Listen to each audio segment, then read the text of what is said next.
Hello welcome back to our channel. ఎలా ఉన్నారండి? బాగున్నారా? మీరు ఒక బ్లాగ్ అయితే మీ ముందుకు వచ్చేసి ఈరోజు వీడియో ఏంటంటే ఉల్లిపాయ కారం దోశ అయితే మీకు రెసిపీ చూపించబోతున్నాను అనమాట. సో టేస్ట్ అయితే చాలా బాగుంటుందండి. సింపుల్గానే ఆనియన్స్ అలాగే కారం అండి రెండింటితోనే అయితే నేను చేస్తున్నానండి ఉల్లిపాయ కారం దోశ. సో టేస్ట్ చాలా బాగుంటుంది. అలాగే అందులోకి పల్లీ చట్నీ అయితే చేశారనమాట. ఓకే, సో వీడియోలోకి వెళ్ళే ముందు కొత్తగా మా ఛానల్ చూసినట్లయితే లైక్ చేయండి, షేర్ చేయండి, కామెంట్ చేయండి, సబ్స్క్రైబ్ చేసుకోవడం మర్చిపోదు ఫ్రెండ్స్. సో మంచి మంచి వీడియోస్ అయితే మేము ముందుకు వచ్చేస్తాను. ఓకే, సో వీడియో కంటిన్యూ అవుతూ ఉంటుంది, చూసి ఎంజాయ్ చేయండి. ఆనియన్స్ని అయితే ఇట్లాగా చిన్న ముక్కల్లాగా అయితే కట్ చేసి దోశల బ్యాటర్ అయితే ఉందన్నమాట ఇంట్లో. ఆ దోశల బ్యాటర్లో అయితే ఆనియన్స్ ముక్కల్ని అలాగే కొంచెం సాల్ట్ వేసుకొని బాగా అయితే మిక్స్ చేసి ఒక 5 minutes అయితే రెస్ట్ ఇవ్వాలండి. ఇవి పక్కన కలిపేసి పక్కన పెట్టేసిన తర్వాత దోశల్లోకి కాంబినేషన్ నేను పల్లీ చట్నీ అయితే చేస్తున్నాను అనమాట. ఇక్కడైతే పల్లీని తీసుకొని బాగా అయితే ఫ్రై చేసుకోవాలండి. సో చాలా బాగుంటుంది అనమాట ఈ ఆనియన్ దోశలోకి పల్లీ చట్నీ. ఈరోజైతే ఎర్ర కారం చట్నీ అయితే ఏం చేయలేదండి, ఓన్లీ పల్లీ చట్నీ అయితే నేను చేశాను అనమాట. ఇక్కడైతే మిక్సీ పట్టి పోపు అయితే వేసాను అనమాట. తర్వాత ఇక్కడ పిండిని ఒక 5 minutes రెస్ట్ ఇచ్చాము కదా, తర్వాత ఇక్కడైతే నేనైతే దోశలాగా అయితే వేస్తున్నాను అనమాట. చాలా బాగుంటుందండి, మెత్తగా అయితే ఉంటాయి అనమాట దోశలు.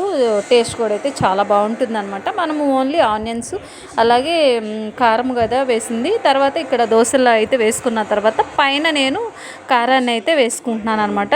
చాలా బాగుంటుంది అనమాట టేస్ట్ అయితే. మీరు కూడా ఒకసారి ట్రై చేయండి. సో ఇలా అందరికీ తెలుసుంటుంది, కానీ తెలియని వాళ్ళ కోసం అయితే నేను చెప్తున్నాను అనమాట. సో ఆనియన్ కారం దోశ అయితే చాలా బాగుంటుందండి టేస్ట్. సో ఇక్కడైతే నేనైతే దోశలు అయితే వేసేస్తున్నాను అనమాట. మొత్తం కూడా దోశలు అయితే వేసేసి మేమైతే టిఫిన్ అయితే చేసామండి. సో వీడియో అయితే కంటిన్యూ అవుతూ ఉంటుంది. మా ఛానల్ కనుక మీకు నచ్చినట్లయితే లైక్ చేయండి, షేర్ చేయండి, కామెంట్ చేయండి, సబ్స్క్రైబ్ చేసుకోవటం మర్చిపోదు ఫ్రెండ్స్. సో మంచి వీడియోస్ అయితే మేము ముందుకు వచ్చేస్తాను. ప్లీజ్ సపోర్ట్ చేయండి అక్షయ ఆల్ ఇన్ వన్ వ్లాగ్స్కి. ఓకే, సో ఇక్కడైతే దోశలన్నీ కూడా వేసేసామన్నమాట.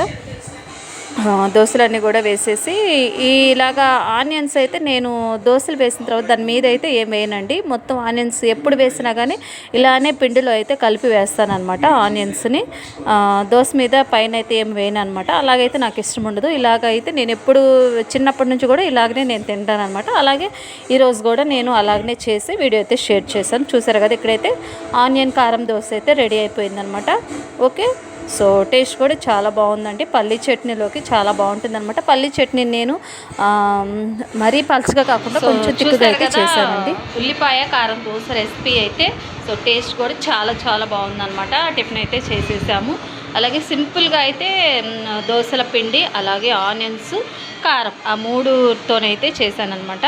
అలాగే మీలో ఎంతమందికి ఇలాగా ఆనియన్ కారం దోశ ఇష్టమో నా కామెంట్ సెక్షన్లో తెలియచేయండి.